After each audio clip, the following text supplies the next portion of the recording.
Welcome back to live Drum Talk TV coverage of the NAMM Show 2019. I'm here with my bud Jules Radino from Blue Oyster Cult. How are you? I'm doing terrific. Thanks, Dan. Thanks for having me. Thanks for coming by. Really appreciate it. What is going on? What are you up to? The band's been busy. We were in San Diego 2 nights ago, played a show. Yes, that was fun. And then we come up. The holidays ended and you guys went right back to work. Right back to work. This is actually our 6th show of the year already. So we played in San Diego, 2 days off, and then we have another show tomorrow at the Canyon Club in Agora Hills. So it worked out. We were able to come to NAMM and see our good buddies like Dan and everybody out there. And I grew up right next to Agora Hills. Really? So there's Agora Hills, Calabasas, Woodland Hills, and West Hills is where I grew up. Yeah, great area. Love it. I love the vibe. I know the venue. Yeah. It's a old stomping ground for them. We always destination. We always hit it for sure. Awesome. How long have you been with the cult? I joined in October of '04, so this is my 15th year.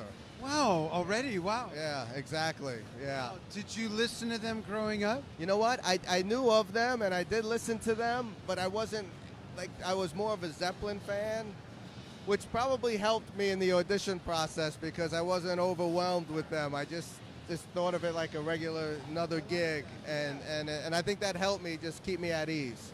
So how did you get the audition, and then talk about the audition process if you don't mind? How I got the audition was one of their old drummers, John Michelli, who plays with Meatloaf. Backtrack a bit, I was on the road with a blues player named Papa Chubby. And I did about 1.5 years with him, mostly a lot of Europe stuff, really got my chops together, played a lot of shows. Got off the road with him, heard there was an opening for BOC, Bobby Rondinelli, a good friend of mine, left the band. And my friend, John Michelli, put a call in and said, try to get him in. And they think they had the drums chair kind of sorted out, but they said, all right, we'll give him a shot. And what happened, we had 2 days, and they said, just learn 3 songs, and then, come in. But what I did is I learned 30 songs in 2 days, because I figured if I get the gig, the first gig was a week after that try. You might as well be prepared for that. You were looking beyond the audition, which is really smart. Worst second, I'm going to have to learn the songs anyway, and if I don't, worst case scenario, I don't get the gig, I learn BOC songs, so that's still cool. It's a win-win.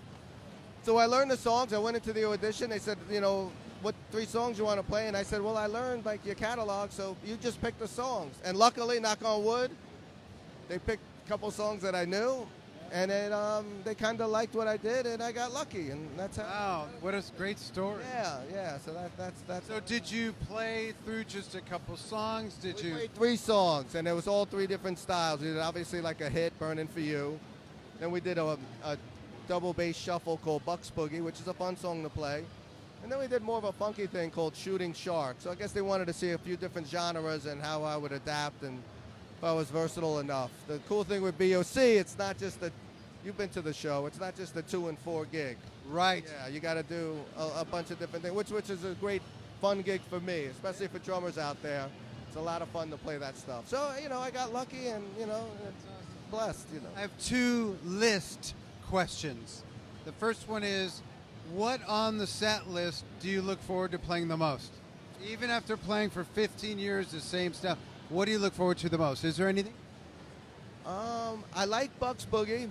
I still like the hits. I like playing Reaper. I like playing Burning for You. They give me the latitude, to stretch a bit. Buck, the guitar player, Buck Dharma, he's got that jazz head where he doesn't like things the same every night. So he lets you go for things. And sometimes you go for it and it's amazing, and that's when you get the magical moments. And sometimes, you come up a little flat, but you went for it. So in terms of playing songs that I like, I try to keep it fresh every night, so I'm not playing exactly the same thing every night. But Bucks Boogie's a fun one to play, obviously. More of a B-side, there's a song called Perfect Water. Yeah. That we'll throw in once in a while, and that's a fun drum song to play too. It's awesome. Yeah, they all have their challenges, and I actually, there's no songs in the set that I'm like, oh my God, I gotta play this. Knock on wood, even after 15 years, it's still, every song is still a thrill, so. That's great. My next list question is, where on your itinerary when you tour do you look forward to going to the most when you see it on there that you get excited about? Well, I love this area. We'll play in Anaheim. We'll do the Pacific Amphitheater. That's probably my favorite venue. Really? Yeah, I love that venue. It's always a sold-out show, and it's just beautiful. I love the Canyon Club. Love the West Coast. Seattle, we play in Tacoma.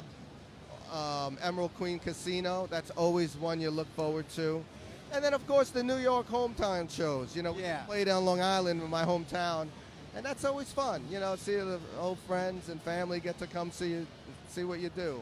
That's great. Last question, a Jules Radino fun fact question. What do you like to do when you're not playing the drums or having anything to do with music? I like hanging out with my son, who's 10. But we go boating and we go skiing a lot. So in the summer, he's 10, and we love going. I live on Long Island, so I'm on an island, and we have a lot of water. So I love going to the beach, love going on the boat, and then I love skiing. I'm awful at it. He's good. My wife's good. So I'm trying to get better, but I'm going skiing next week. So we try to go skiing in the winter, and we're on the boat in the summer. Oh, that's awesome. That's beautiful. I love it. I love it. So very blessed and very fortunate. So great. Thanks for taking some time during the show. Anytime. Really Thanks, appreciate it. We'll do sometime during a tour break when you're at home. We'll do an online interview and dig real deep into your musical journey. Absolutely. Okay. Thanks so much. You're welcome. See Thank you you, guys. everybody, for watching Jules Radino and myself here on Drum Talk TV live coverage of the 2019 NAMM Show. I don't really say that. It's programmed, so I don't have to remember it.